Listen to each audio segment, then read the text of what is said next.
Last topic. My topic 3, Benji's topic number 1. This video. Let's start off with one that went pretty viral in the start of the month, September 10th, 2024. Libs of TikTok posted a video with the caption, "Little kid is frightened and burst into tears at the sight of a furry in public. When did this become normalized?"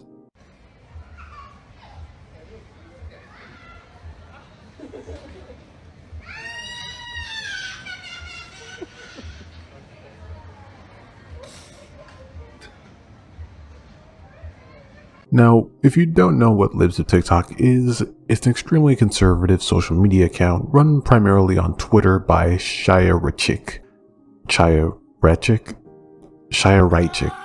One scroll through the account and it's pretty obvious that the account's run on a far-right anti-LGBT agenda. This propaganda has resulted in a multitude of harassment campaigns against those they talk about, whether it be a children's hospital that offers medical care to transgender kids, or schools receiving a multitude of bomb threats after a tweet concerning the school was made. But here, we have them going for a furry who had the audacity to walk by a child while wearing a partial fursuit in public. Just taking a look at the video, I don't think I even have to say anything more than the obvious. The fursuiter was doing nothing in the wrong here. He was walking out the store, and a child cried at him. When did this become normalized? Now hold your horses. I want you to see real quick how many times this was viewed. So let's pause here. I want you to keep this number in mind. We're going to move this off to the side here. Okay? We got it? Just hold this in your mind for a moment. That's how many people have viewed this clip. The furry fandom has a very strange dichotomy. They want to be able to go out and do things normally like every other person, but they also want to keep furry weird. Let me explain what I mean by this specifically. If there's one thing furries hate more than anything, it's corporations. They're worse than hipsters this way. Something gets popular, immediately it sucks and the band's old stuff was way better, and they gotta go find something more obscure to like. And then they turn around and make nonsensical comments like, how come this isn't more popular than all that pop and rap shit on the charts? Huh. I have no fucking idea why. Corporations that try to make bank off of whatever's trendy at the time through some kind of gimmick, usually defaulting to the funny haha tweets you see on their brand accounts. From Wendy's to Radio Shack, they are everywhere. A lot of Twitter users are tired of the brand account gimmicks already, but furries in particular have had personal beefs with a few of them. And almost expectedly, they more often than not just devolved into just spam brands with porn. Now, the logic or justification for this is that the furry fandom shouldn't be marketable. Brands shouldn't be able to make money by using or even trying to interact or appeal to furries, unless we find the end result hot enough, in which case they get a pass. This is usually done under the umbrella of the phrase, "keep furry weird," a phrase that I personally have nothing but resentment towards, and not because of the people spouting this phrase making the furry community weird, but because of how long people have just been standing behind this oxymoron of a phrase. If you want to keep furry weird, just be a furry. Problem solved. Look at me. Do I look normal to you? The thing is, I personally can't see being in the furry community as anything but weird. I don't see furries becoming a normalized thing in society anytime soon, so what are they if not already weird? Being weird doesn't make it wrong, but you don't have to respond to a company's Twitter post with porn just so our community won't appear marketable. And yet, we have events such as the Skittles episode of December 2021. An episode where brand interaction would lead to beliefs that this was a corporate attempt at exploiting the LGBT and co-opting the furry fandom. Something that would quickly result in an art contest where people were asked to draw the most outrageous not safe for work image of a bag of Skittles wearing fox ears, just getting completely railed by a strangely muscular horseman, resulting in some artists who submitted mentioning the Skittles Twitter account so they'd bear full witness to the contest unfolding, something that Boozy, the organizer, would later condemn. Fortunately, this wasn't a pointless smut fest at the end of the day. The initial $5 prize pool pitched at the start would instead become $10,000 being sent to the organization Slave Free Chocolate.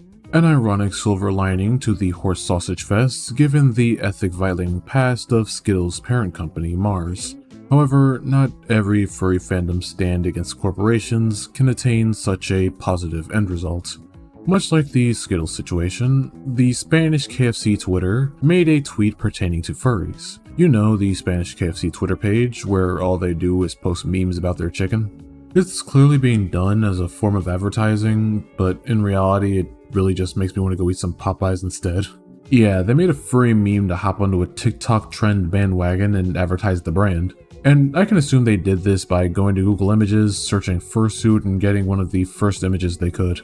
The actual fursuiter actually replied to the tweet jokingly, though granted this isn't the first time she had a fursuit plopped somewhere due to the ease of searching furry on Google search. Regardless, the person directly affected by the tweet appeared to take it on the chin. So why am I talking about this? Well, you see, the brands were getting a bit too comfortable with furries existing. So naturally, members of the fandom took it upon themselves to spam this tweet's replies with furry porn. And not the vanilla shit either. We're talking inflation, we're talking vor, we're talking furries fucking airplanes, my guy. It was nuts. In fact, there were nuts. Every other image. Jokes aside, this is the saddest rally cry I have ever witnessed. A brand Twitter known for making dumb memes makes a joke about furries and people's first instinct was to open up the homework folder. That's not even mentioning the fact that the Twitter account seemed pretty much unfazed by this. If anything, this unintentional publicity stunt just put this million-follower account on the map even more. Hell, I don't actually give a shit. Gay or not, you're all just a bunch of big old money mouths walking around, talking and eating. And that's not even getting into the hypocrisy of it all. All this talk about owning the corpse and keeping the furry fandom unmarketable, while waiting hand and foot for Disney and Pixar or DreamWorks to drop down the next anthropomorphic sexy person so that we can do nothing but fawn over and sexualize them for the next, I don't know, month at least until the next one shows up. What I'm saying is, there is a difference between being weird and being a sex pest, alright? Hotels have been willing to host furry conventions aplenty despite the fandom being quote-unquote weird. I doubt they'd be willing to house a bunch of furries if the fandom's reputation was just nothing but fetish-driven porn hoarders. As you can tell, what happened here was pretty straightforward. Companies tried to promote and take advantage of and try to normalize furrydom in general. They're doing a TikTok trend, whatever. Whatever the thing was, they were trying to promote it. Furries, in response, go, we don't like corporations, so fuck them, and they put a whole bunch of porn on those accounts. They flooded them with porn to get them to back off. Who follows those accounts? Not the furry accounts, the corporation accounts, the company accounts. Who follows those? I'll give you a hint. Not just furries. Which means they're the little furry hissy fit to get the companies to back off of them so they can keep Furry Weird was witnessed, seen by a bunch of normies, by a bunch of antis, and you just gave them all the ammo in the world. Good going. A+, gold fucking star. Why do I say it in this way? Because we go back to the clip at hand. On record, the furry did nothing wrong. On record, kids cry when they cannot express themselves properly. You see this with babies when they want to eat or they need to be changed or they need a burp. They can't express any of this, so they cry. So when a kid sees something they can't express is throwing them off, they cry. If you watch how the kid moved, the kid understood in general that the furry represents a type of animal which is technically domesticated, should be fine to pet, but everything else in its brain and the kid's brain says, no. You don't know what the fuck it is? No. Don't do it. Back away. That's why the kid wavered. That said, let's go ahead and look at some of these comments. You have the more sensible replies, those like, kids also cry when they see a Mickey Mouse costume. I'm not a furry, but come on now. Oh please, my nephew had the same reaction to the Easter Bunny. I don't know nothing about no furries. But little bro need to man up. Like Benji said, some of the comments were common sense. Kid saw something that was out of the norm, reacted accordingly to a kid. However, I wanted y'all to keep in mind how many people saw this. I want you to keep in mind that Furry wanted to keep Furry weird. So they blitzed companies that Normie saw a bunch of furry porn. The brands were getting a bit too comfortable with furries existing. So, naturally, members of the fandom took it upon themselves to spam this tweet replies with furry porn. And not the vanilla shit either. We're talking inflation, we're talking vor, we're talking furries fucking airplanes, my guy. It was nuts. In fact, there were nuts. Every other image. Jokes aside, this is the saddest rally cry I have ever witnessed. A brand Twitter known for making dumb memes makes a joke about furries and people's first instinct was to open up the homework folder. Keep that in mind when you see these comments. Then you have replies such as, his survival instinct kicked in because a predator was around. The kicker? That piece of shit furry probably got his rocks off when it happened. This is the goal. Stay the hell away from our kids. Where do you think those comments came from?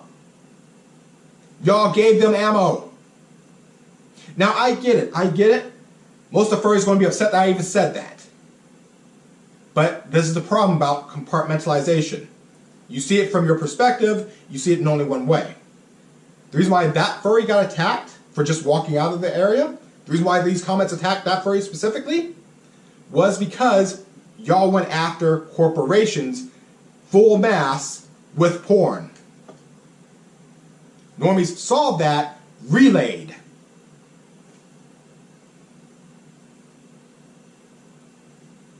The anti's work was done for them by you. What are they going to sit there and do? Think about it. What could antis actually say to make that worse? What could they say? Yeah, there was an art competition and furries threw a bunch of porn at it, at the company. Antis aren't lying at this point. You did it. You literally did it. Normies saw it firsthand. So of course there's going to be replies like that. Then you have replies such as, his survival instinct kicked in because a predator was around. The kicker? That piece of shit furry probably got his rocks off when it happened. This is the goal. Stay the hell away from our kids. Y'all need to make a decision on where you want to stand on your little dichotomy. Which side do you want? Keep furry weird or to normalize? Because the people over here keeping it weird got this guy screwed over. I'm getting attacked for just minding my own business. All I did was walk past and I'm being attacked by millions. At this point, I'm not even exaggerating. You see how many nuts follow these guys. Along with all of the people on TikTok and Instagram. I did nothing wrong. So, because of this video, Oro went on to receive harassment on social media.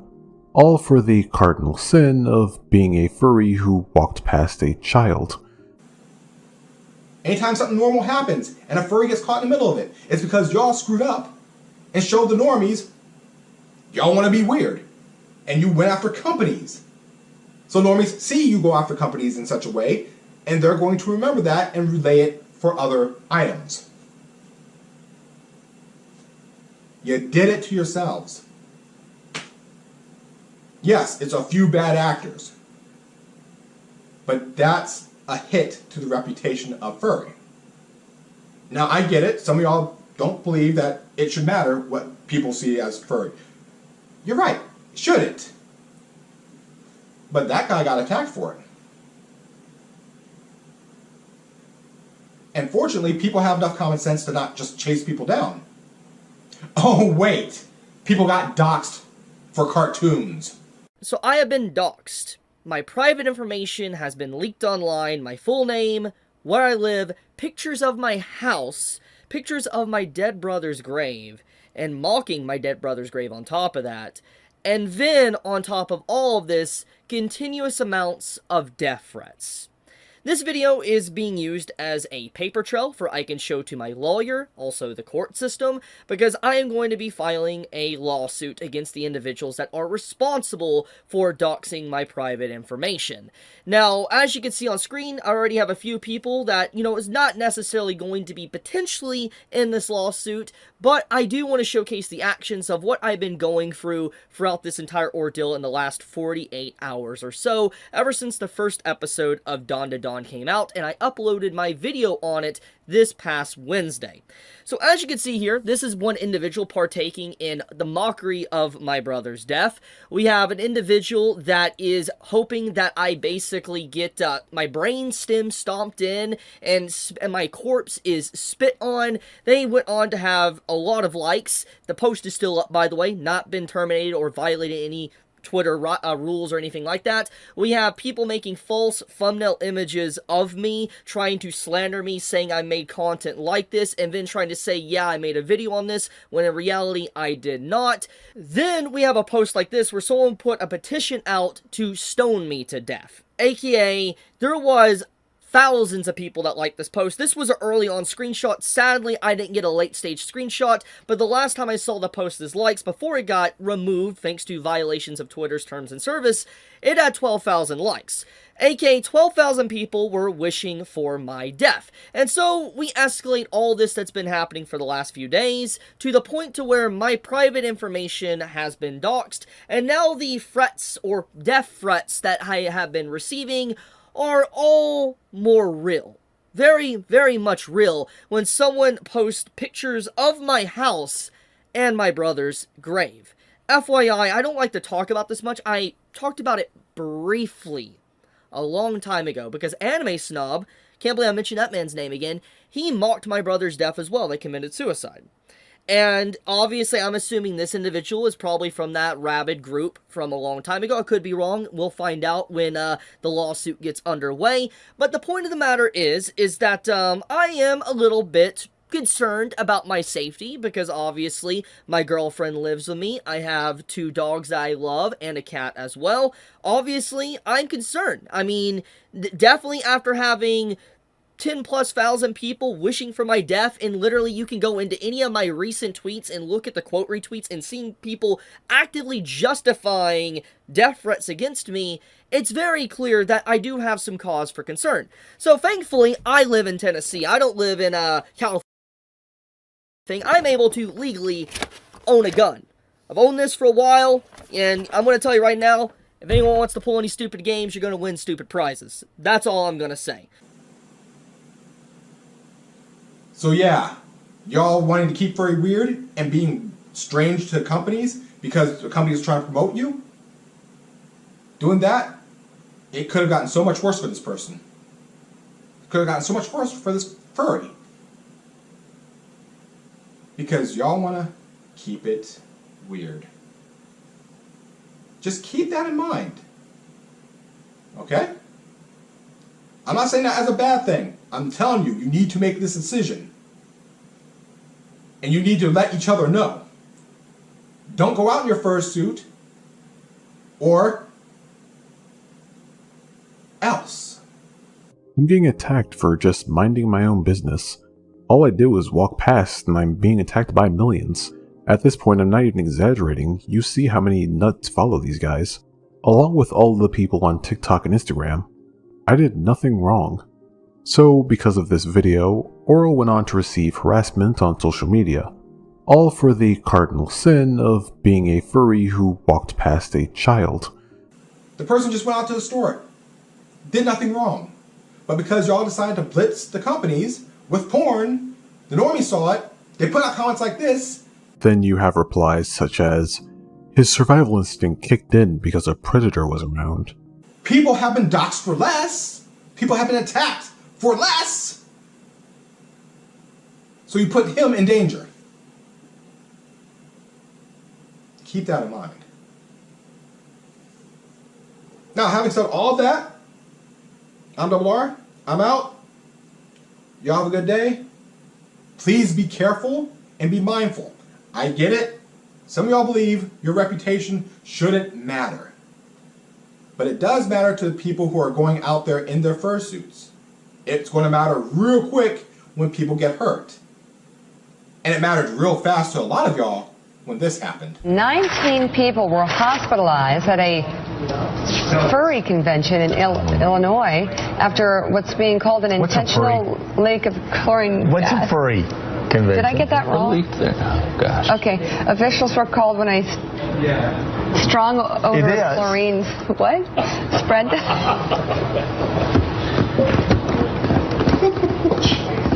I think they had to evacuate the building and everything.